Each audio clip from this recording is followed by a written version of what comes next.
கர்த்தருக்கு ஸ்தோத்திரம் உண்டாவதாக.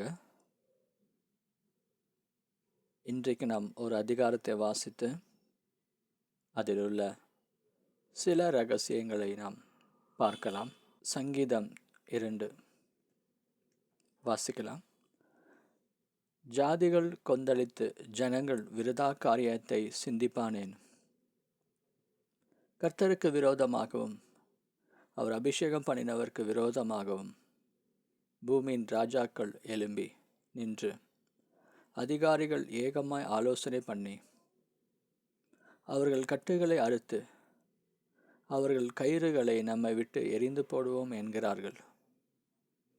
பரலோகத்தில் வீற்றிருக்கிறவர் நகைப்பார், ஆண்டவர் அவர்களை இகழுவார்.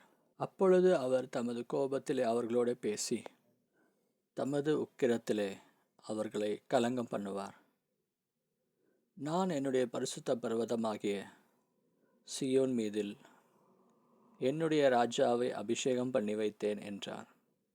தீர்மானத்தின் விவரம் சொல்லுவேன். கர்த்தர் என்னை நோக்கி, நீர் என்னுடைய குமாரன், இன்று நான் உம்மை ஜெனிப்பித்தேன். என்னை கேளும், அப்பொழுது ஜாதிகளை உமக்கு சுதந்திரமாகவும் பூமியின் எல்லைகளை உமக்கு சொந்தமாகவும் கொடுப்பேன். இருப்புக்கோலால் அவர்களை நொறுக்கி குயக்கலத்தைப் போல் அவர்களை உடைத்து போடுவீர் என்று சொன்னார். இப்போதும் ராஜாக்களே, உணர்வடையுங்கள். பூமியின் நியாயாதிபதிகளே, எச்சரிக்கையாயிருங்கள். பயத்துடனே கர்த்தரை சேவியுங்கள், நடுக்கத்துடனே களி கூறுங்கள். குமாரன் கோபம் கொள்ளாமலும் நீங்கள் வழியிலே அழியாமலும் இருக்கும்படிக்கு அவரை முத்தம் செய்யுங்கள். கொஞ்ச காலத்திலே அவருடைய கோபம் பற்றி எரியும். அவரை அண்டிக் கொள்ளுகிற யாவரும் பாக்கியவான்கள். கர்த்தர் அபிஷேகம் பண்ணினவருக்கு விரோதமாக நாம் என்ன பண்ணக்கூடாது? எழும்பக்கூடாது. கர்த்தர் அபிஷேகம் பண்ணி வைத்த ஜனங்களுக்கு விரோதமாக நம்ம பேசக்கூடாது.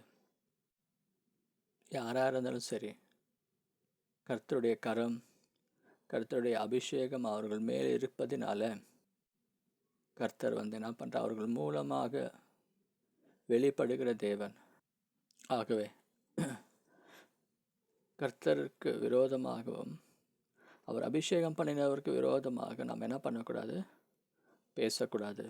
7வது வசனத்தில் நாம் வாசிக்கிறோம், நீர் என்னுடைய குமாரன், இன்று நான் உம்மை ஜெனிப்பித்தேன். பிதாவாகிய தேவன் தன்னுடைய குமாரனை பார்த்து சொல்கிற வசனம், தீர்க்க தரிசன வசனம் இது. ஆண்டவர் தம்முடைய குமாரனாகிய இயேசுவை பார்த்து சொல்கிறார், நீர் என்னுடைய குமாரன், இன்று நான் உம்மை ஜெனிப்பித்தேன் என்று. இது தீர்க்க தரிசனமான வார்த்தை.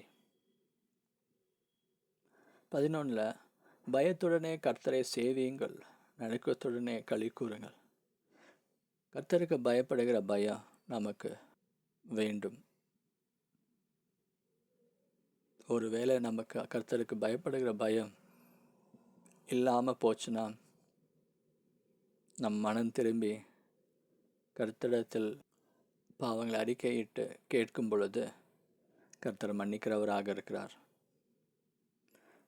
கர்த்தருக்கு பயப்படுகிற பயம் நமக்கு நிச்சயம் அவசியம் தேவை.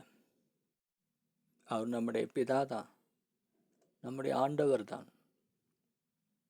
ஆனாலும் நம்முடைய தேவனாக இருக்கிறபடினாலே அவருக்கு பயப்படுகிற பயம் நமக்கு வேண்டும். 12 குமாரன் கோபம் கொள்ளாமலும் நீங்கள் வழியிலே அழியாமலும் இருக்கும்படிக்கு அவரை முத்தம் செய்யுங்கள். கொஞ்ச காலத்திலே அவருடைய கோபம் பற்றி எரியும். அவரை அண்டிக் கொள்ளுகிற யாவரும் பாக்கியவான்கள். இயேசுவானவர் கோபம் கொள்ளாமல் இருக்கும்படிக்கு அவரை அண்டிக் கொள்ள வேண்டும் என்று வேதம் சொல்லுகிறது.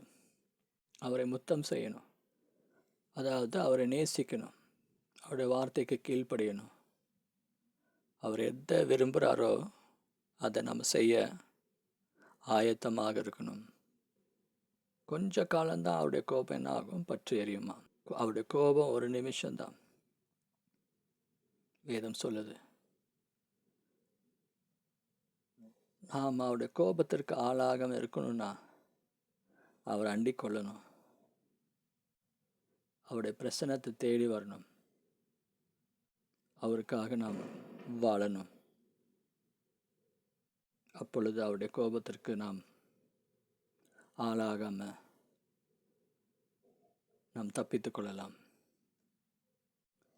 ஆகவே பிரியமான தேவனுடைய ஜனமே, கர்த்தர் அபிஷேகம் பண்ணின மனிதருக்கு விரோதமாக நாம் எழும்பாமல் அவர்களை நாம் கனம் பண்ணணும். கர்த்தரை நாம் துதிக்கணும். பயத்துடனே கர்த்தரை நாம் சேவிக்கணும், ஊழியம் செய்யணும், கர்த்தருக்காக வாழணும். அவருடைய கோபத்திற்கு ஆளாகாமல் அவரை அண்டிக் கொள்ளணும், அவரை நேசிக்கணும். நம்மை நாம் ஒப்புக் கொடுக்கலாமா? கர்த்தர் தாமே உங்களை ஆசீர்வதிப்பாராக. ஆமேன்.